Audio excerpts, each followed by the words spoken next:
എല്ലാവർക്കും നമസ്കാരമുണ്ട് കേട്ടോ. നമ്മൾ തൃശ്ശൂർ ഒരു ദിവസം അടിച്ചു പൊളിക്കാൻ വേണ്ടിയിട്ട് ചെറിയൊരു പൈസയിൽ നമുക്കെങ്ങനെ അടിച്ചു പൊളിക്കുക എന്നുള്ളതാണ്. ഒരു ദിവസം തൃശ്ശൂർ തങ്ങിയിട്ട് ആദ്യം നമ്മൾ വന്നിട്ട് അപ്പോളോ സർക്കസിൽ കാണേണ്ടത്. ശക്തൻ്റെ അവിടെയാണ് കേട്ടോ ഈ അപ്പോളോ സർക്കസ്. അപ്പോളോ സർക്കസിനെ പറ്റി എല്ലാവർക്കും അറിയാമല്ലോ, അതിഗംഭീര സർക്കസാണ്. അപ്പം നമുക്കത് കാണണമെങ്കിൽ 350 രൂപയൊക്കെയാണ് അതിൻ്റെ ഒരു ടിക്കറ്റിൻ്റെ വരുന്നത്. നമ്മൾ ശക്തൻ സ്റ്റാൻഡിൽ ഇറങ്ങിയിട്ട് നേരെ അവിടെ മേൽപ്പാത, അതായത് ആകാശപാത എന്ന് പറയും. ആ ആകാശപാതയിൽ കൂടെ AC ആണ്, അതിന് മുകളിൽ കൂടെ അങ്ങോട്ട് കടന്നു കഴിഞ്ഞാൽ നേരെ നമ്മുടെ ഈ സർക്കസിൻ്റെ മുന്നിൽ വന്ന് ഇറങ്ങാൻ പറ്റും. ലിഫ്റ്റൊക്കെ ഉണ്ട് കേട്ടോ. പ്രൈം മിനിസ്റ്ററാണ് ഇത് ഇവിടേക്ക് ഡൊണേറ്റ് ചെയ്തിരിക്കുന്നത്.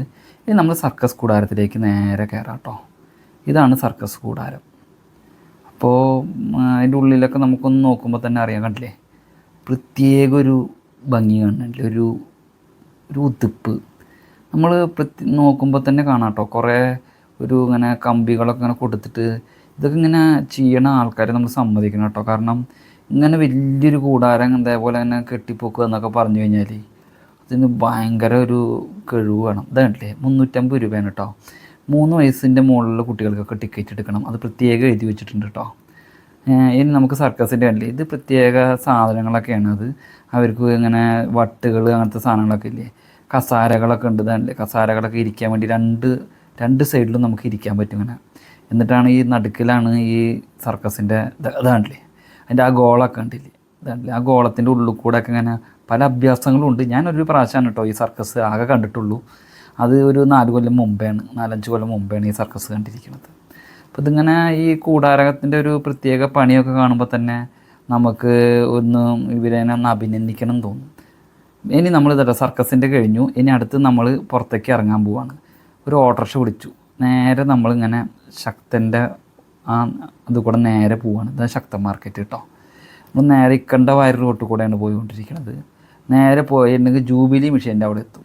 അവിടുന്ന് ലെഫ്റ്റ് തിരിഞ്ഞാൽ നേരെ സൂവിൻ്റെ അവിടേക്കാണ് നമ്മൾ പോകുന്നത് കേട്ടോ. സൂവിൻ്റെ അവിടെ എത്തുന്നതിന് മുമ്പേ നമുക്കൊരു കൊട്ടാരം കാണാം. ഒരു കൊല്ലങ്കോട് കൊട്ടാരം എന്ന് പറയും. കൊല്ലങ്കോട് രാജാവ് മകൾക്ക് വേണ്ടി പണിത് കൊടുത്താണ്. അതിൻ്റെ കുറച്ച് ചരിത്രപരമായിട്ടുള്ള കഥകളൊക്കെ ഉണ്ട്. അപ്പോൾ അത് ഞാനിപ്പം അതിലേക്കൊന്നും പോകണമെന്നില്ല. അതിൻ്റെ തൊട്ട് ചേരയാണ് കേട്ടോ ഈ ഇത് കിടക്കണത്. നമ്മുടെ സൂവിൻ്റെ അവിടെ എത്തി. ഇതല്ല 57 രൂപയായിട്ടുള്ളൂ. 3 കിലോമീറ്ററോളായി. ഓട്ടോറിക്ഷയ്ക്ക് ചെറിയ പൈസ ഉള്ളൂ കേട്ടോ അവിടെ. ഇതല്ലേ എൻട്രി ടൈം എഴുതി വെച്ചിട്ടുണ്ട്. 9 മണി മുതൽ 5:15 വരെയാണ് കേട്ടോ അവിടുത്തെ സമയം. നമ്മളിതാ ഉള്ളിലേക്ക് ഇങ്ങനെ കയറാൻ പോവാണ് കേട്ടോ. ഇതാണ് നമ്മുടെ സൂ എന്ന് പറഞ്ഞാൽ നല്ലൊരു ഭംഗിയുള്ള സ്ഥലമാണ്. അതിൻ്റെ ഉള്ളിൽ പല സൈസ് മൃഗങ്ങളുണ്ട്. ഇതാണ് ടിക്കറ്റ് എടുക്കുന്നത്. ചെറിയ പൈസ ഉള്ളൂ കേട്ടോ ടിക്കറ്റിനൊക്കെ. ഒരു ഊണിൻ്റെ പൈസയ്ക്ക് ഒരു ഫാമിലിക്ക് അതിൻ്റെ ഉള്ളിൽ കയറി പോരാൻ പറ്റും. അതാണ് ഇതിൻ്റെ പ്രത്യേകത. അപ്പോൾ ഞാൻ ചോദിച്ചപ്പോൾ തിങ്കളാഴ്ചയാണ് ഇവിടെ മുടക്കം. അപ്പോൾ ഞാൻ ചോദിച്ചപ്പോൾ അവിടുത്തെ സെക്യൂരിറ്റിക്കാരൻ പറഞ്ഞത് ഈ പ്രാവശ്യം ഞായറാഴ്ച തിരുവോണത്തിൻ്റെ അന്ന് ലീവ്, പിന്നെ തിങ്കളാഴ്ച തുറക്കുമെന്നാണ് പറഞ്ഞത്. പിന്നെ ഒരു തരി വെയിലുണ്ടാവില്ല കേട്ടോ. അത്രയും മരങ്ങളാണ് ഇതിൻ്റെ ഉള്ളിൽ.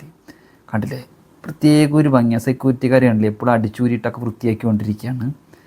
അപ്പോൾ ഇനി നമ്മൾ നേരെ പോണത് പാർക്കിലേക്കാണ് കേട്ടോ, നെഹ്റു പാർക്കിലേക്ക്. ഈവനിങ് ആയി. അപ്പോൾ ആ സമയത്ത് കണ്ടില്ലേ നല്ല ഒരു ലൈറ്റിങ്ങൊക്കെ ആയിട്ട് നെഹ്റു പാർക്ക്. നമുക്കതിൻ്റെ ഉള്ളിലേക്ക് ഒന്ന് പോവാം കേട്ടോ. ഇതിൻ്റെ ഉള്ളിൽ ഗാർഡനൊക്കെ വെച്ച് പിടിപ്പിച്ചിട്ട് എന്തൊരു രസമാണെന്നറിയോ. അത്ര ഭംഗിയുള്ള സ്ഥലമാണ്. കുട്ടികളൊക്കെ കളിക്കാനുണ്ട്. പല സൈസ് സാധനങ്ങളാണ് കുട്ടികൾ കളിക്കാനുള്ളത്. കുട്ടികളാണ് കണ്ടില്ലേ, ഇതാ കുട്ടി കുറുമ്പന്മാർ ഉള്ളിൽ കയറി ഒളിക്കണു. എന്തൊക്കെ നമുക്ക് തന്നെ ഒരു കൗതുകം തോന്നുന്നു. അമ്മമാർ ഇടയ്ക്ക് ഒന്ന് പോയി നോക്കണമൊക്കെ ഉണ്ട്. എന്നാലും കുട്ടികളങ്ങനെ വിടണമൊന്നുമില്ല. കാരണം കുട്ടികളുടെ റേഞ്ചിലുള്ള കളികൾ കളിച്ചുകൊണ്ടിരിക്കുകയാണ്. കണ്ടില്ലേ, കുട്ടികളുടെ ആ ഒരു വികൃതിത്തരമൊക്കെ കാണുമ്പോൾ നമ്മളെ ചെറുപ്പമാണ് ഓർമ്മ വരുന്നത്. ഇതുണ്ട്, ഇതിൽ പല സൈസ് ഇങ്ങനെ സ്റ്റാച്ചുകളൊക്കെ ഉണ്ടാക്കി വെച്ചിട്ടുണ്ട് കുട്ടികളുടെ മനസ്സിലേക്ക് ഇങ്ങനെ തട്ടാൻ വേണ്ടിയിട്ട്. ഇതാ കുട്ടികൾ ഓടുന്നു, ഇതാ അമ്മമാരും കുട്ടികളും ഇരുന്ന് ആടുന്നു. ചിലവരവിടെ ഇതൊക്കെ നോക്കിയിരിക്കണു. അമ്മൂമ്മമാർ ഒരു പ്രത്യേക റിലാക്സേഷനാണ് ഇതിൻ്റെ ഉള്ളിൽ കയറി കഴിഞ്ഞിട്ട്. ഇത് ടൗണിൻ്റെ ഉള്ളിൽ തന്നെ ആണോ എന്ന് നമുക്ക് തോന്നിപ്പോകും. ഇതിൻ്റെ ഉള്ളിലേക്ക് ഫീസൊന്നുമില്ല കേട്ടോ. ഇനി ഇതാ വളരെ രാത്രിയായി. അപ്പോൾ നമ്മൾ പുറത്തേക്ക് ഇറങ്ങാൻ പോവാണ് കേട്ടോ. ഇപ്പോൾ വിജനമായി, അധികം ആൾക്കാരൊന്നുമില്ല. ചില ആൾക്കാർ അവിടെ ഇരിക്കുന്നുണ്ട്. ഇപ്പോൾ കുറച്ച് കഴിഞ്ഞാൽ സെക്യൂരിറ്റി വന്ന് എല്ലാവരും ഇറക്കും. മൊബൈലിലൊക്കെ നോക്കി ഇരിക്കുന്നുണ്ട്. ചിലവർക്ക് പോകണം എന്നൊന്നും ഇല്ല, കാരണം അത്രയും ഭംഗിയല്ലേ. ഇനി നമ്മളൊരു ഭക്ഷണം കഴിക്കാൻ വേണ്ടി ഭാരതിലേക്ക് പോവാണ്, വെജിറ്റേറിയൻ. നല്ല ഭക്ഷണമാണ്. അപ്പോൾ അതൊക്കെ കഴിച്ച് കഴിഞ്ഞിട്ട് നമ്മളൊരു സിനിമ കാണാൻ വേണ്ടിയിട്ട് അതിൻ്റെ തൊട്ടടുത്ത് രാഗം തിയേറ്ററിൽ പോവാണ്. അപ്പോൾ ചാനൽ കണ്ട് ഇഷ്ടപ്പെട്ടിട്ടുണ്ടെങ്കിൽ സബ്സ്ക്രൈബ് ചെയ്യുക, ലൈക്ക് ചെയ്യുക, കമൻറ്റ് ചെയ്യുക. Subhash always free.